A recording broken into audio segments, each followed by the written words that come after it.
ছোট থেকে যেখানে বেড়ে ওঠা, 25টা বছর যেখানে পার করা, সেই জায়গাটার টান কি এত সহজে ভুলে ফেলা যায় বলো?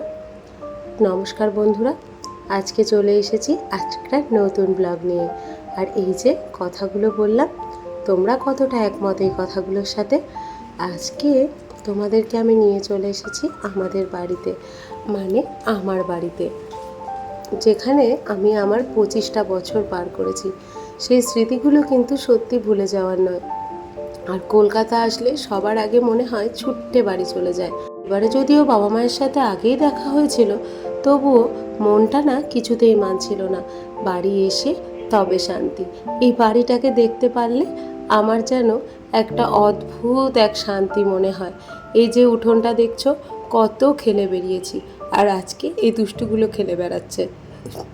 তখন আরও জমজমাট ছিল, ঠাকুমা ছিল, বোন বাড়ি ছিল, কত আনন্দই না হতো।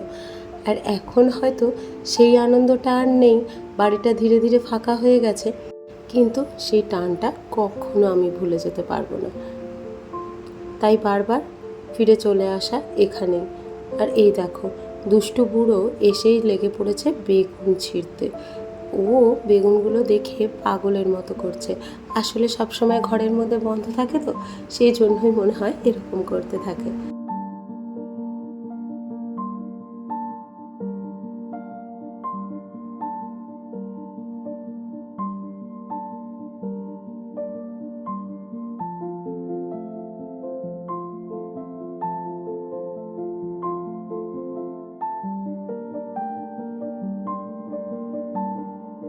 প্রচণ্ড ঠান্ডা লেগেছে জানো, তাই একটুখানি তুলসী পাতা নিয়ে নিচ্ছি, গিয়ে একটুখানি ওই কাড়া বানাবো। দুষ্টুগুলোকে তো ঘরে পাঠিয়েছি, দাঁড়াও দেখাই তোমাদের যে ওই দুষ্টুগুলো ঠিক কী করছে এখন। এই দেখো, ঘরে এসে বসে পড়েছে রেডিও নিয়ে। বাইরে একটু হালকা হালকা বৃষ্টি হচ্ছে, আর ও বসে গেছে এখানে রেডিও নিয়ে রেডিও চালাতে।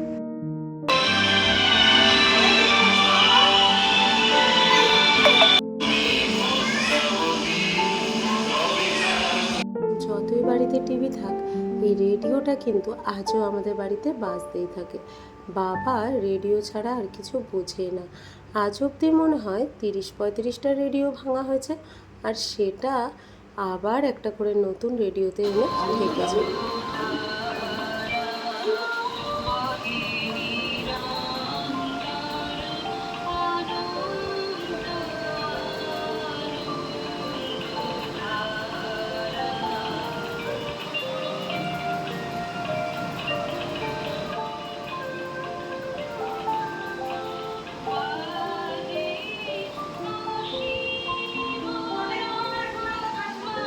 এটা পরের দিন সকালের ভিডিও। সেদিন আর ভিডিও করাই হয়ে ওঠেনি। আমি বাড়ি এসে হাত পা চড়িয়ে ঘুমিয়ে পড়েছিলাম। এখানে আসলে মনে হয় শুধু ঘুমিয়েই থাকি। বাবা অনেক সকালে উঠেছে, আর উঠে চলে যাচ্ছে অফিসে। আজকে বাবার একটা দুঃখের দিন, বাবার আজকে রিটায়ারমেন্ট। সেই জন্য বাবার মনটাও বিশেষ একটা ভালো নেই। আচ্ছা আচ্ছা আচ্ছা,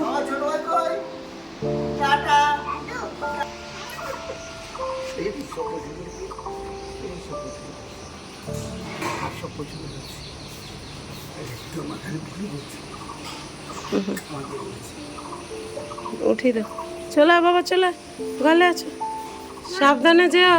তো চলে এসো বাবা, দাদু চলে গেছে। রিশু, দাদু দাদু চলে গেছে বেবি। আছো আছো, চলে আছো, আছো, আমি চলে যাচ্ছি, আছো, দাদু চলে গেছে।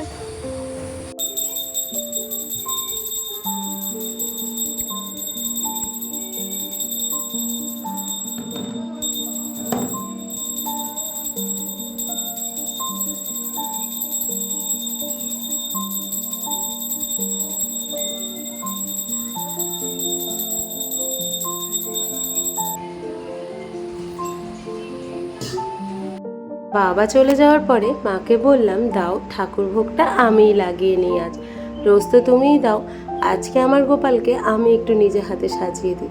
তাই পুজোটা আজকে আমিই দিয়ে দিলাম। গোপাল সোনা আমাদের বাড়িতে প্রায় 20 বছর ধরে প্রতিষ্ঠিত।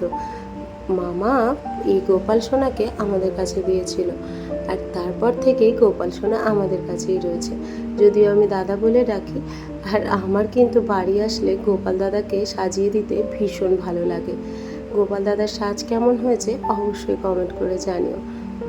আর এই যে ফুলগুলো দেখছো, এগুলো মা গাছ থেকে তুলে এনেছে। এত সুন্দর লাগে সকালবেলা উঠে ফুল তুলতে, কিন্তু এখানে এসে আমি খুব সকালে উঠতেই পারি না। মা তো একদম সকালে উঠে যায়, অত সকালে আমার হয়ে ওঠা সম্ভবই হয় না।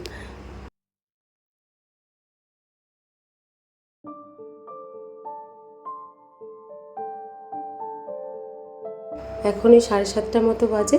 বাবা অফিস থেকে চলে এসেছে। বাবা প্রচুর কান্নাকাটি করেছে। আসার পরে অনেকক্ষণ ধরে বুঝিয়েছি। দুজন কাকুও সাথে এসেছিলেন, তাদেরকেও বললাম যে বাবাকে বুঝিয়ে পারা যাচ্ছে না। আসলে আরেকটা নতুন জীবনের শুরু, সত্যি এটা মেনে নেওয়া যায় না। চলো, দেখা হচ্ছে তোমাদের সাথে আগামীকাল আর একটা নতুন ব্লগের সাথে। সকলে খুব ভালো থেকো।